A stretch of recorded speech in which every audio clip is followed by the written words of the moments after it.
¿Qué tal? Buenas tardes. Mi nombre es Pablo Copolecchia, soy residente de cardiología del Hospital Rivadavia. Hoy, en la charla del día de hoy, vamos a hablar un poco de estadística médica, más que nada los conceptos generales.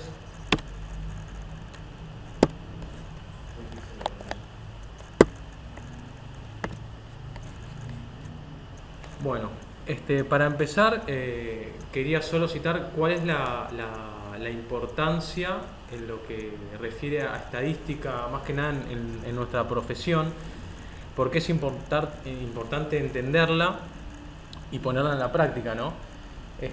Siempre es importante para el médico proporcionar una atención moderna y de alta calidad para los pacientes. Importante siempre estar actualizado, leer artículos, revistas, estudios de investigación.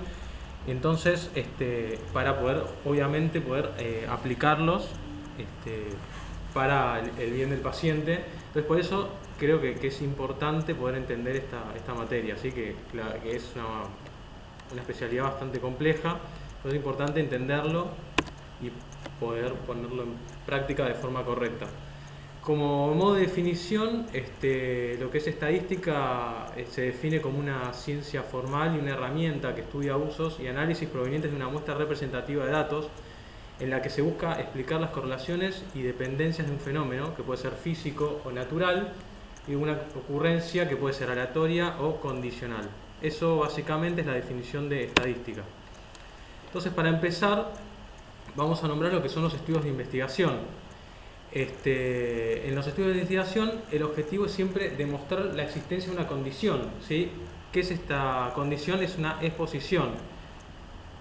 Exposición a un evento determinado. ¿Está bien? Entonces, como exposición, lo vamos a definir como la presencia de una condición del entorno o de una patología en particular. Y al evento como un cuadro clínico preciso vinculado con la exposición. En este gráfico demostramos la asociación entre la exposición y el evento. Tenemos una exposición que para los pacientes puede ser positivo o negativo y en el resultado de esto un evento que se dé de forma positiva o negativa. Como ejemplos vamos a nombrar la ingesta exagerada de sodio, ¿no?, como exposición, y el desarrollo de la hipertensión arterial sería el evento. ¿Está bien? Hipertensión arterial sería una exposición, hipertrofia del VI un evento, hipertrofia ventricular izquierda la exposición y una arritmia ventricular maligna el evento, y así sucesivamente. La arritmia la exposición y la muerte sería el evento. Entonces, en base a esto, es importante siempre medir la frecuencia de una enfermedad, porque después va a ser muchas veces esto es el objetivo de los diferentes estudios. Entonces vamos a hablar de prevalencia, que es la proporción de la población que tiene la enfermedad. Se mide con una tasa de prevalencia. Son los números de casos dividido el total de los sujetos estudiados. Acá vemos un ejemplo en una población de 2.477 personas donde hay 310 que fuman. Entonces se calcula, en base a esta relación, la prevalencia, que es de 0,125. La incidencia, a diferencia de la prevalencia, son los nuevos casos, pero en relación al tiempo, ¿sí? Nuevos casos que aparecen en una población durante un periodo de tiempo. Ahí mismo tenemos un ejemplo de 2.390 mujeres, 482 toman alcohol. En el año 2008, 27 de ellas chocaron estando alcoholizados. La incidencia del choque relacionado al alcoholismo fue 56%. Bueno, entonces acá vamos a hablar de los diferentes tipos de estudios. Entonces, ¿qué es importante saber ante los diferentes tipos de estudios de investigación? Si la exposición, primero principal, si la exposición es designada por parte del investigador. Si es que sí, es un estudio experimental. Si es que no, es un estudio observacional. En base al estudio observacional, vamos a evaluar si se realiza la comparación entre grupos. Si es así, es un estudio analítico. Si es que no, es un estudio descriptivo. En el caso del estudio analítico vamos a a evaluar la asociación como es entre la exposición y el evento, si es retrospectiva, si es prospectiva o si es en el mismo tiempo. Y de acuerdo a eso va a ser un estudio de corte, un estudio caso y control y un estudio de corte transversal. Bueno, volviendo para la otra rama, en caso de que la exposición haya sido asignada por el investigador, vamos a evaluar si ese estudio está hecho de forma aleatorizada o no. En caso de que sí esté hecho de forma aleatorizada, es un estudio randomizado, controlado. Si es que no, obviamente no. Entonces vamos a citar algunas cosas de cada uno. En lo que son los estudios descriptivos, describen patentes de ocurrencia de enfermedad que toman la información de diferentes fuentes. Estas fuentes pueden ser de censos, pueden ser de encuestas, de registros médicos, registros de prescripción de medicamentos, y hay diferentes casos: reportes de series de casos, estudios de corte transversal, estudios de vigilancia epidemiológica y estudios de correlación o ecológicos. En caso de reporte de serie de casos, habla sobre casos individuales, en particulares, situaciones novedosas, como en su momento fue el caso del SIDA, y lo importante de esto que sirven, pues se puede generar hipótesis. ¿Está bien? Eso es importante. Los estudios de corte transversal, algo importante que tienen estos estudios que son estudios de prevalencia. Se hacen sobre una determinada población, una población definida, en un marco temporal determinado, en un momento en particular. Básicamente es como una foto, una fotografía, mejor dicho. Pero, ¿qué tiene en particular esto? Es que no pueden permitir definir causalidad. Un ejemplo, por ejemplo, el estado vital al momento de entrar a la facultad o a un servicio militar, ¿sí? Es una foto del momento, en un momento particular, en un marco temporal y en una población definida. Alumnos, por ejemplo, que van a estudiar medicina. Estudios de vigilancia epidemiológica es una colección sistemática, un análisis e interpretación de datos de la salud pública. Están integrados con la generación de políticas de salud y diseminación de la información entre todos los que deben estar informados. Con respecto a los estudios de correlación ecológico, tienen en particular que miden hay una asociación lineal, ¿sí? Por ejemplo, este ejemplo que citamos acá es que hay una asociación positiva entre una condición dada, el consumo de la carne, y una patología en particular, cáncer de colon. Si se demuestra que hay una relación lineal entre el consumo de carne per cápita y la tasa de incidencia de cáncer de colon, al correlacionar ambos indicadores en pacientes en diferentes países y demostrar que donde uno es más alto, el otro también lo es. Entonces vemos tasa de mortalidad con el consumo de cigarrillos, otro ejemplo, o tasa de accidentes de tránsito con el consumo de alcohol per cápita en diferentes países. Tienen en particular que son baratos, la información rutinariamente recogida, y permiten comparar diferentes regiones o países. Eso es un dato importante en lo que es en base a estos estudios. Y está lo que se llama falacia ecológica. Lo voy a nombrar con un ejemplo, que lo citamos acá en la filmina. En los pacientes con más televisores per cápita, la tasa de mortalidad por enfermedad coronaria es mayor. Pero ello probablemente se debe a que en esos países también son mayores la prevalencia de factores de riesgo coronario y la inactividad física. Entonces, esa relación es lo que se denomina falacia ecológica. Con respecto a los estudios analíticos, vamos a citar los estudios de corte transversal, los estudios caso control y los estudios de corte. Los estudios de corte transversal son estudios básicamente de prevalencia, donde las posiciones de eventos se evalúan en un mismo periodo de tiempo. Se pueden estudiar más de un factor de riesgo y más de una enfermedad a la vez. No hay una secuencia temporal. No son útiles para enfermedades poco frecuentes o de corta duración. Eso es un dato bastante importante. Y están sobre representados eventos de larga duración y subrepresentados eventos de corta duración de alta letalidad. En los estudios de caso control, acá no sirven para evaluar ni incidencia ni prevalencia, ¿sí? Que es importante es que tanto el caso como el control deben ser los más parecidos posibles, excepto por la ocurrencia de un evento que hace o sea, que algunos son casos, obviamente, y otros sean controles. Otra cosa importante es que suelen ser apareados con los controles por determinadas condiciones. Generalmente es la edad y el sexo. Idealmente, un control debería ser un individuo que, de haber tenido el evento de interés, hubiera sido incluido como caso. ¿Sí? ¿Se entiende ese concepto? Sí, las características basales de los pacientes tienen que ser iguales tanto para los casos. Exactamente.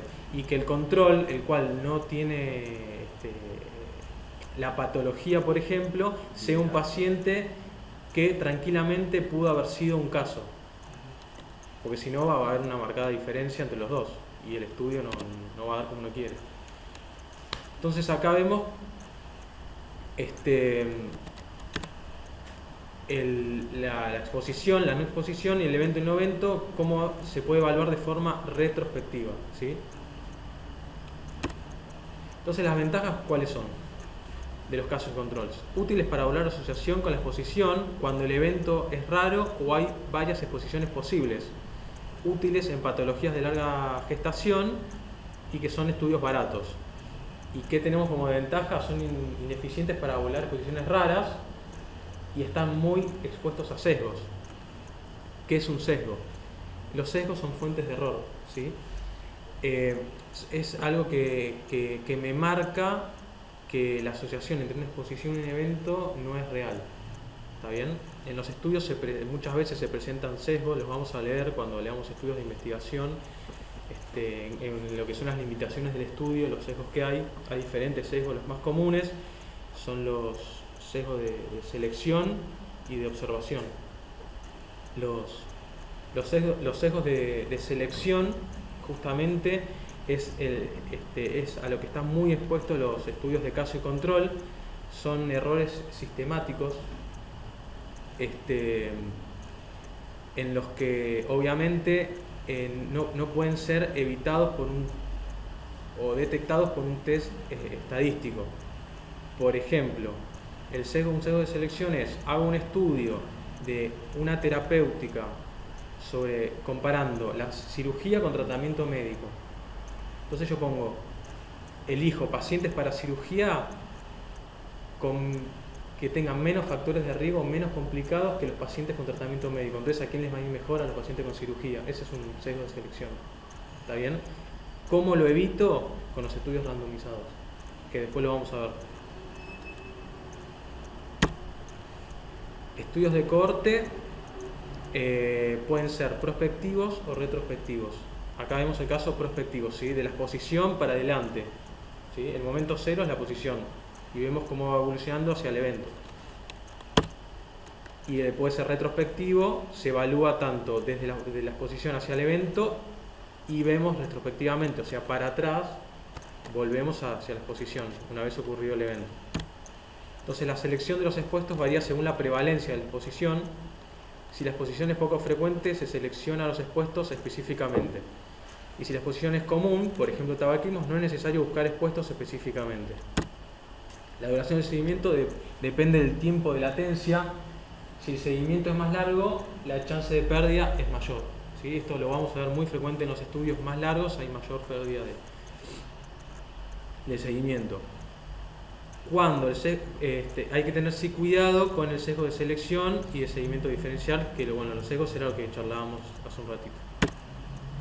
Con respecto a las ventajas, son útiles para valorar asociación con eventos cuando la exposición es rara o hay varios eventos posibles. Permiten definir una relación temporal. Como desventajas, son ineficientes para valorar eventos raros. Justamente como son de larga duración, son costosos, tanto en tiempo y recursos. Y al ser también largos nuevamente, hay mayor pérdida en el seguimiento. Los estudios experimentales o de intervención son estudios analíticos en los que la exposición a determinada estrategia o tratamiento es definida por la acción del investigador. Puede ser aleatorizado cuando la exposición es al azar, y no aleatorizado, el investigador elige quiénes tienen la exposición y quiénes son el grupo control. Entonces, hay una adjudicación al azar, como nos dijimos antes, evita el sesgo de selección. Yo no estoy eligiendo quiénes, ¿está bien? Doble ciego se evita el sesgo de observación, o sea, ni el investigador ni el paciente o la población del estudio sabe a lo que se está exponiendo, digamos. Y es controlado con placebo para asegurar que la respuesta se ve al principio activo del fármaco. Bueno, ahora vamos a hablar un poco de variables. Bueno, para empezar, quería hablar de qué es una variable. Una variable es toda condición o característica determinada sobre la que se va a obtener una información. Esto se relaciona con un dato. ¿Qué es el dato? El valor de que cada variable asumirá en un individuo determinado. Por ejemplo, la variable hipertensión arterial y los datos son el registro. ¿Está bien? 135, 148 de sistólica y así sucesivamente. Otro ejemplo, el estado civil es una variable y los datos corresponderían a ser si es casado, soltero, viudo, divorciado. Entonces tenemos diferentes variables. Para empezar, las variables cualitativas nos hablan sobre una cualidad, una condición. Pueden representarse con números. Ellas pueden ser nominales u ordinales. Las nominales, lo que tiene características es que no importa el orden. Se representan categorías y son, por ejemplo, la nación, el color de ojos. A su vez pueden ser dicotómicas, donde aceptan dos resultados. Si es que ante una variable, ¿no? Si es que sí, no, presente, ausente, casado, soltero. Responden a una pregunta. O pueden ser ordinales, las variables cualitativas, donde en este caso, como dice ordinal, representa un orden. Por ejemplo, el Kimball, la clase funcional. ¿Y cómo se representan? Se representan lo que se llama tablas de contingencia. Acá vemos en un cuadro hombres, mujeres, fumadores y no fumadores, ¿sí? Una variable acá es dicotómica, ¿está bien? Se representan como gráficos de barras o como gráficos de torta. Con respecto a las variables cuantitativas, representan valores numéricos, reportan cantidad. Pueden ser discretas cuando habla de valores enteros, no decimales. Ejemplo 1, 2, 3, número de hijos. Número de hijos no hay, tengo 1,3 hijos. ¿Está bien? A veces sí, pero bueno. Continuas, hablamos decimales, altura, peso, hematocrito. Bueno, y estas variables tienen medidas de posición, ¿no? ¿Qué intentan hacer las medidas de posición? Resumen una sola cantidad de información que brindan los datos. Entonces, la media sería el promedio de los datos en cuanto a una distribución normal. Si la distribución no es normal, hablamos de lo que es mediana, que el valor que ocupa el medio, si ordenamos todas las observaciones de menor a mayor, sería el percentil 50. Es la mitad, tiene por encima unas observaciones y por debajo la otra mitad de observaciones. Y el modo, que es lo más común de un conjunto de casos. Por ejemplo, lo más común en este servicio de cardiología, acá, bueno, como nombramos acá, el color de ojos marrón. Entonces la media. La media acá lo vamos a explicar con un ejemplo, ¿sí? Ahí tenemos un gráfico con una distribución normal. Y el ejemplo sería 5 mujeres que son parte de un estudio sobre agentes reductores de grasa tienen 52, 55, 56, 58 y 59 años de edad. Entonces, ¿cómo calculamos la media? Sería la suma de todos esos valores, o sea, sumamos cada edad dividido el número de valores, ¿sí? En este caso tenemos 280, sería la suma de todas las edades, y dividida los valores, que son 5. Entonces la media sería 56 años. ¿Está bien? En el caso de la mediana, acá claramente en el gráfico vemos una distribución no normal. Citamos el mismo ejemplo de las edades de las mujeres y vemos cómo 56 años sería la mediana, estaría en la mitad. Entonces 52 y 55 está sobre un lado y 58 y 59 sobre el otro. Pero tenemos otros casos, por ejemplo, volviendo al mismo caso, pero agregamos un paciente más, en que se nos suma un paciente de 92 años. Entonces, ¿cuál sería la mediana acá? Tenemos dos medias, entre comillas, 56 y 58. La mediana en ese caso sería 57. El 92 te tira todo por un lado. Igual el 92, como dijo Daniel, me tira todo por un lado. Entonces yo ahí tengo que buscar cuáles son las mitades. Y 52 y 58. Y ahí busco la mitad de 57. Medidas de dispersión. Expresan cómo están los datos distribuidos alrededor de la medida de posición, ¿no? Hablamos de, en cuanto a la media, el desvío estándar. Y en cuanto a la mediana, el rango intercuartilo. Por ejemplo, en este gráfico de una distribución normal, vemos la media y vemos hacia cada lado cómo se forma la distribución estándar, ¿sí? Si es una desviación estándar, incluye el 68,2% de los pacientes. Si son dos desviaciones estándar, me incluye el 95,4%, y si ya son tres desviaciones estándar, el 99,7%. Tanto para un lado como para el otro. Por ejemplo, un grupo de pacientes que se inscribió para un ensayo tenía una distribución normal de peso, como el gráfico que veíamos anterior.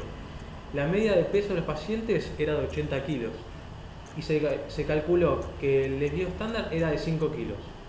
Entonces, un desvío estándar por debajo del promedio sería 80 menos 5. ¿Sí? Un desvío estándar. Me da un resultado de 75 kilos.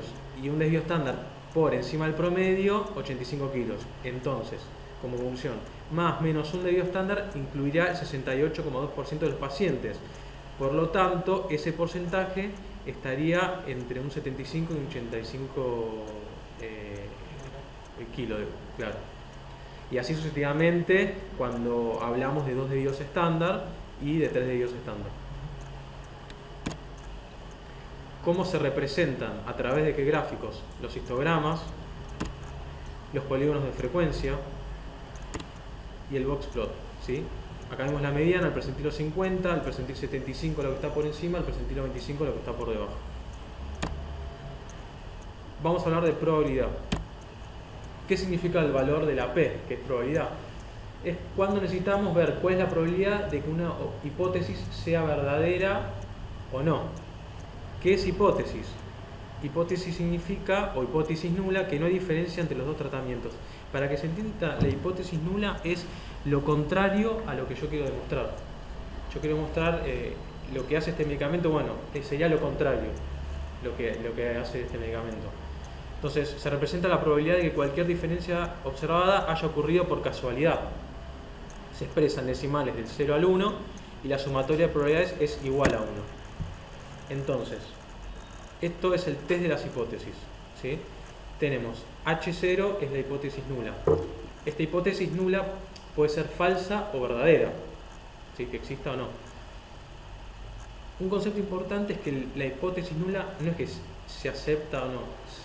El concepto es que se rechaza o no se rechaza. Eso es importante, se rechaza o no se rechaza. Y esto lo vamos a ver en base a cierto test, ¿sí?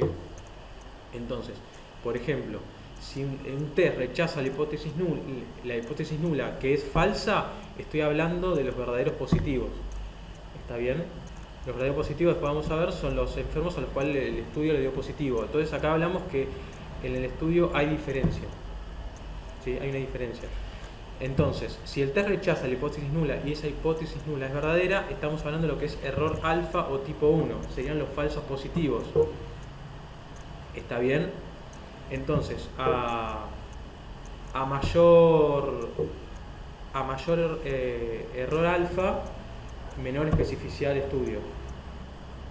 ¿Y de qué me habla? Que hay más probabilidad de que el resultado del estudio haya sido por azar. ¿Está bien? Al haber más falsos positivos, es menos específico el estudio. Claro. Porque está diciendo muchas cosas que son falsas. Exacto. Pierde especificidad del estudio. Claro.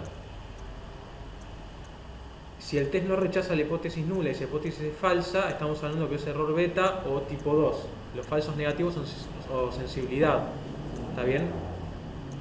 ¿Qué me está hablando de esto? A mayor error beta, menor sensibilidad. Quiere decir que al estudio le falta poder. ¿A qué se puede ver esto? Por una escasa cantidad de muestras, por ejemplo. ¿Está bien? Y si el test no rechaza la hipótesis nula y esta hipótesis nula es verdadera, me está hablando de los verdaderos negativos. ¿Está bien? O sea que la hipótesis se acerca más a lo que es la realidad. ¿Está bien?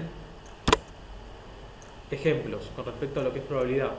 Si nosotros vemos en un estudio que la P es de 0,5, significa que la probabilidad de que la diferencia haya ocurrido por casualidad es de 0,5 en 1, acordate, va de 0 a 1, de 50 en 50, ¿está bien?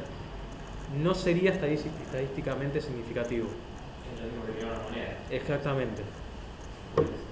Si me da el 0,05, significa que la probabilidad de que la diferencia haya ocurrido por casualidad es de 0,05, o sea, de 1 en 20. Cuando es menor a 0,05 es estadísticamente significativo. ¿Está bien? Si es de AP es menor, es de 0,01, es 1 en 100, altamente significativo. Significa que 0,01 ocurrió al azar, por casualidad. Solo el 0, que 1 de 100 para azar es esto, ¿no? Claro, exactamente. Uno solo de 100 fue al azar. Y cuando es 0,001, 1 en 1000, es muy altamente significativo. Intervalo de confianza. ¿Cuándo utilizamos los intervalos de confianza? Cuando en vez de querer demostrar solamente el valor medio de una muestra, queremos ver un rango que contenga, o sea, lo queremos comparar con el valor de la población en general. A nosotros en el estudio nos dio esto, pero queremos comparar con la población en general, ¿sí? ¿Qué nos quiere decir esto? Que si yo repito un experimento 100 veces, 95 veces el valor del estadístico estaría dentro de los límites del intervalo. Si yo tengo 100 veces una moneda, 95 veces me va a caer de ese lado, del mismo lado. Acá un ejemplo. Se informa que en una muestra de 10 observaciones la media de colesterol es de 200 y el debido estándar es de 60. Acá hay otro...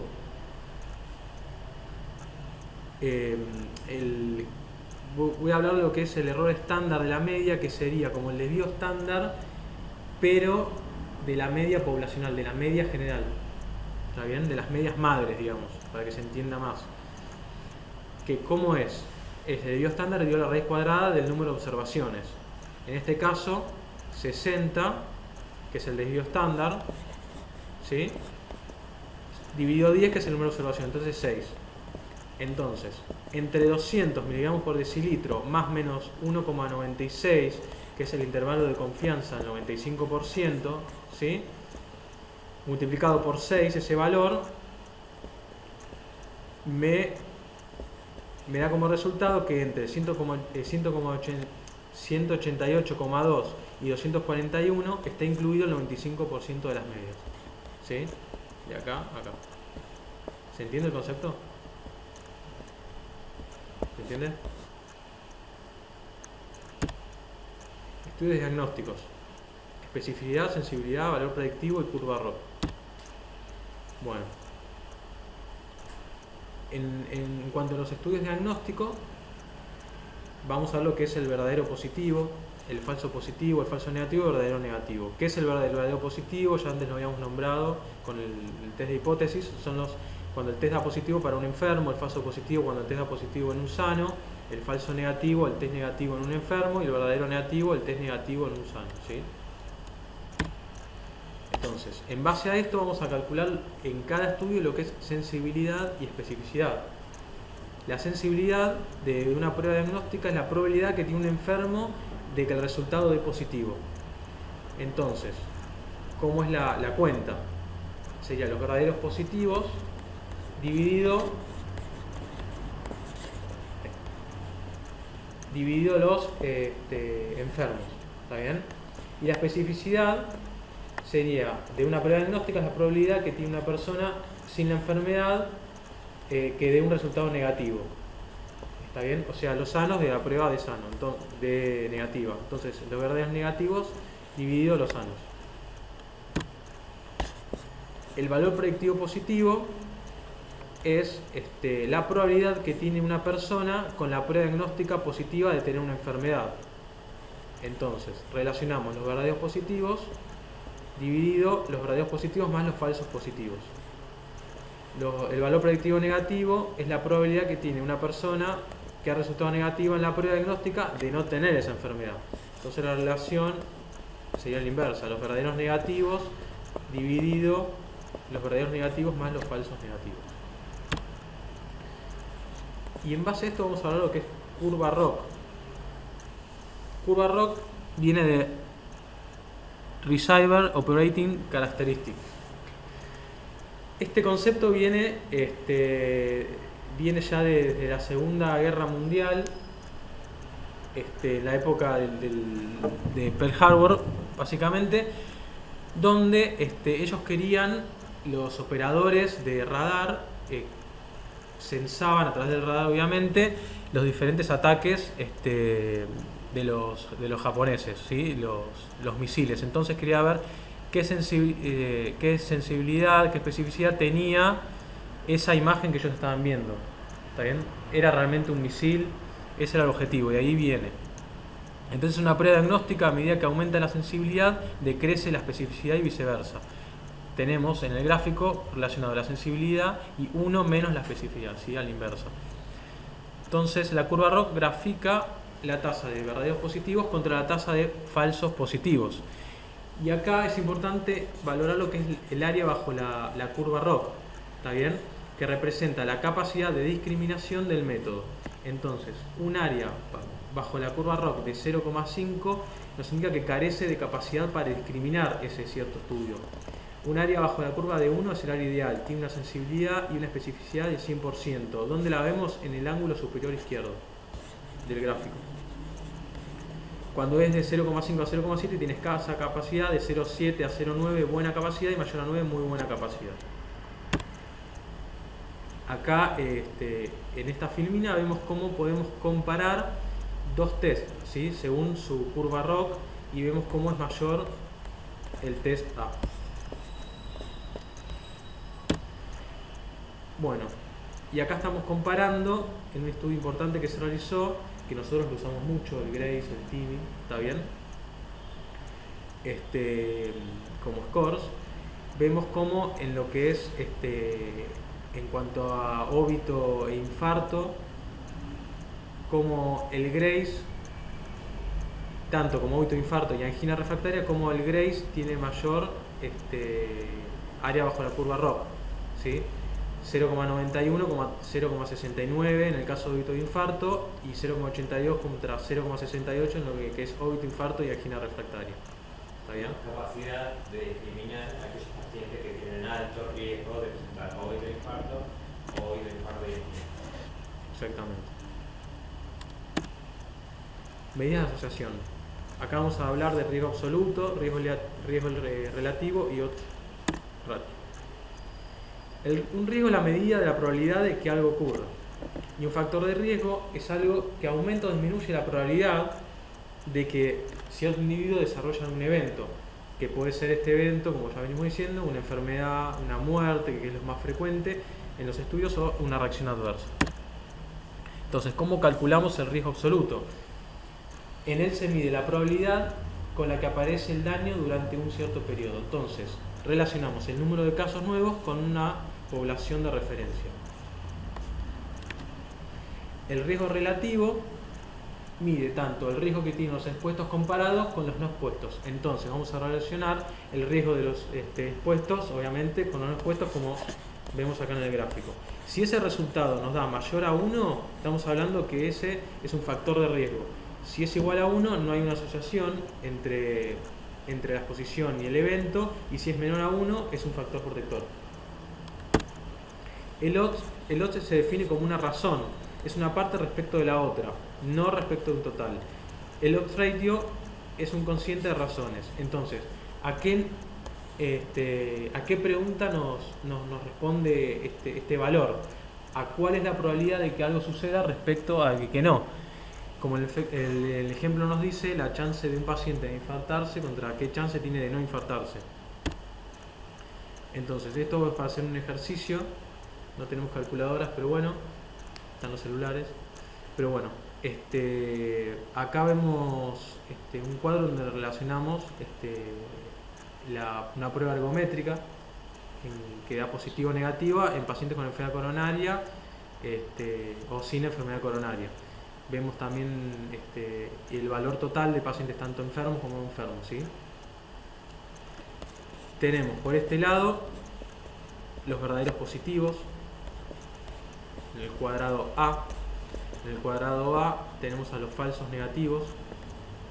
En el cuadrado sería para el B, el C, tenemos a los falsos positivos y los verdaderos negativos en el D. ¿Está bien? Entonces, primero que vamos a medir la prevalencia, ¿no? Entonces nos recordamos la prevalencia es la cantidad de enfermos sobre la población total. Entonces haríamos 150 dividido 400, nos da una prevalencia de 37,5%. Otra cosa importante que debemos calcular es la sensibilidad. ¿Está bien? Entonces vamos a calcular, como dijimos antes, los verdaderos positivos dividido los enfermos. Entonces sería 120 dividido 120 más 30. ¿Está bien? Nos daría un valor de una sensibilidad del 80%. Vamos a calcular la especificidad, ¿no? Los verdaderos negativos divididos los sanos. En este caso sería 225 dividido 225 más 25 nos da una especificidad del 90%. Y así sucesivamente vamos a calcular el valor predictivo positivo, el valor predictivo negativo. En el valor predictivo positivo nos acordamos lo que hemos dicho, verdaderos positivos divididos los pacientes que el estudio dio positivo, nos da un valor predictivo del 82,7%, y el valor predictivo negativo al contrario son los verdaderos negativos contra los pacientes, la suma de los pacientes donde el estudio dio negativo, un valor predictivo negativo de 88,2%. Vamos a calcular también el riesgo relativo, en donde vamos a relacionar el riesgo de la enfermedad con el test positivo dividido el riesgo de enfermedad con test negativo. ¿Está bien? Entonces sería 120 dividido 145 dividido la relación de 30 sobre 255, y nos da un riesgo de 7,03% en el estudio.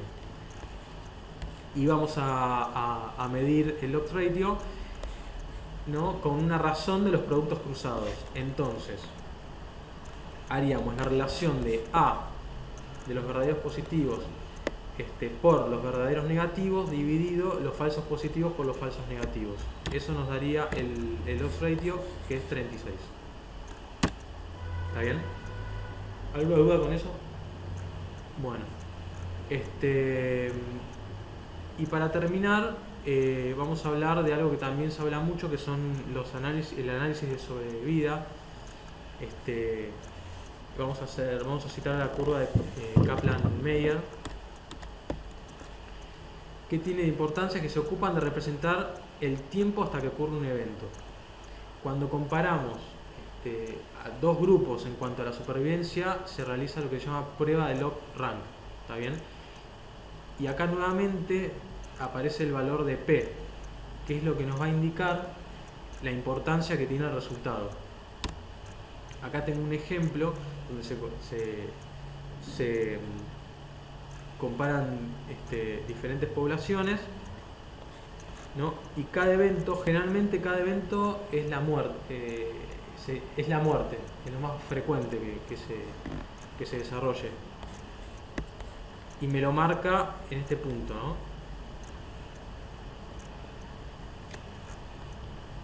Y relaciono según el valor de P la importancia de cada uno, como dijimos anteriormente. Bueno, ¿alguna duda? ¿Preguntas?